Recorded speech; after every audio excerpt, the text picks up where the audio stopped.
Hi and welcome. On today's show, we've got Scott McCaffrey here to tell us all about the station management involved in Exposure Radio. Hi there, Scott. Hello. You were a part of Exposure Radio. How do you think it differed in comparison to other radio stations? So the whole point of this Exposure Radio project was to set up and run a live radio station for 3 weeks, and this meant that everything, even down to the minor detail, had to be dealt with to make the project a success. As a collective, we had to research thoroughly into how other radio stations run and manage themselves, including competitions such as Cardiff Radio and big organisations such as BBC Radio 2. To create a station that is listenable across the board, taking into consideration that this was an academic project, we had to finely tune our programming to fit in with this scheme. So firstly, we had to decide what sort of station we could create. We took feedback from last year's project that mentioned that the station needed to be a little more journalistic. Right at the start of the year, we split up into groups and all put our case forward for the type of station we'd create. We had all sorts of responses, from music-driven to very journalistic, and we all decided that it'd be best to create a station that had 60% speech to 40% music. So firstly, we had to discuss target audiences, music policy, the types of programming and marketing. So what was your target audience for the station? We had to act as if we were a brand new station trying to appeal to the largest audience possible. One of the first pieces we actually did was to take to the streets of Cardiff to find out what stations people were listening to, and importantly for my group, if they listen online, as our station would be online only. This was a huge factor in the management of our station, as if nobody used the internet to listen to radio, we'd have to really push the boat out to obtain listeners. Our feedback showed that a lot of people of an older age didn't tune into the radio through the internet, yet a younger audience believed that radio was far more than just radio, that a website was vital now. Also, pop music wasn't as popular as we thought, with BBC Radio 2 being the most popular radio station, and the likes of Real Radio and BBC 4 also getting mentioned. So we had this issue of trying to appeal to a wide audience. We had guest lecturers from radio stations such as Swansea Sound and Real Radio, and we had Steve Austins from BBC Wales, where we used the question time to get as much knowledge and information for our project as possible. In one of those guest lectures, a member of the Welsh Real Radio team told us that their primary target audience is a middle-aged mum, and BBC Wales' target audience was anybody over 60. So every radio presenter is to act and speak as if they were directly contacting a woman in that age range or somebody of that age. So we took this on board and realised we'd have to be sort of lenient. We wanted to appeal to anybody associated with the University of Glamorgan. So how did you make sure that you were really broadcasting for this age range? The programming and music policy was key. We really wanted to create a sound that would define the station. You instantly recognise that you've tuned into BBC Radio 2 when you listen, from the tone of the presenters, like the recognisable programming, the music. So with our programming, we had to create a timetable that would try to help us get that defined sound. We also submitted ideas about the types of shows the station should have. So, as our primary target audience was anybody associated with the University of Glamorgan, we created shows that would coincide with this. Each day after our first news bulletin, we'd start with our brunch show that would be a fun, energetic start to the day. For further research, I and Anwen recorded a short piece about how we felt this show should sound. I think our brunch show did actually follow this feel, so I was happy that even right at the start of the project, we helped to get an understanding of how this show should sound. But shows such as Afternoon Delight that commend student work, looking deeper into our university's facilities and lecturers. We found out more about our students and what we enjoy, our ambitions, our thoughts, our rants. Shows such as the Culture Show, Spotlight on Glamorgan, they were all created to show the best of our university and entertain anybody associated with it. I also suggested that a sports show would be good, and it turned out I was quite a big part of that. So once we had decided the types of shows and the audience we'd be aiming for, we had a clear understanding about the type of station we'd be creating. And what about the music then? We were targeting such a wide age range that we'd have to satisfy everybody's music needs. I think the biggest station we sort of followed was BBC Radio 2. They combined new popular music with oldies, so we combined the likes of The Killers with Duran Duran. Real Radio has great success following this scheme, so I think we completely made the right decision as a team. What about the marketing of the station? How did you promote it before it went on air and while it was on air? With Exposure, we were working with all the campuses. It was hard trying to reach all the campuses because there wasn't a huge amount of advertisement, which is why I really enjoyed getting out to those campuses for my radio work. I managed to get into some lectures as they happened. I went to the sports science section in Glintaff and recorded a live experiment for radio. I toured all the facilities of Treforest, including the Aerospace Centre. I interviewed a former member of staff about the oldest building on our site, T Crochet, and I think all this sort of helps spread the word at other campuses.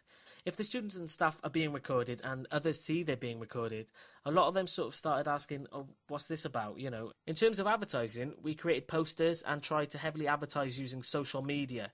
I think our entire class added an Exposure Radio banner to their pages to promote the station. But in terms of marketing compared to other stations, like I say, I luckily had the chance to see how marketing works at XS Wales and Planet Rock for work experience. Seeing the opposite ends of the spectrum with XS Wales and Planet Rock was really strange compared to how our exposure project went.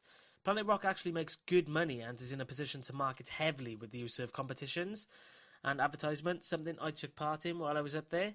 It was strange to see a station with money that could work on this. For instance, I worked with John, the marketing director, and he called a company to say Planet Rock would promote and advertise a new Guns N' Roses tour if they were paid. The guy he phoned said that they wouldn't use Planet Rock, so John told them that they'd not be playing any Guns N' Roses tracks on the station, and they'd tell all presenters not to talk about the tour.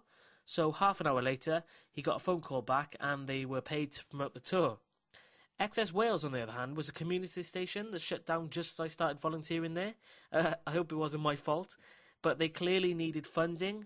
They had to use advertising and marketing to stay alive, and after money was requested from HM Revenue and Customs, the station couldn't afford to pay it, and they had to shut down.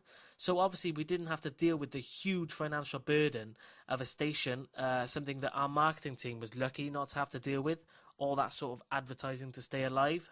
What about new media, like websites? Did the Exposure Project have a website? The biggest marketing tool for me was the website, the main door to the station. It's the only way people could actually listen.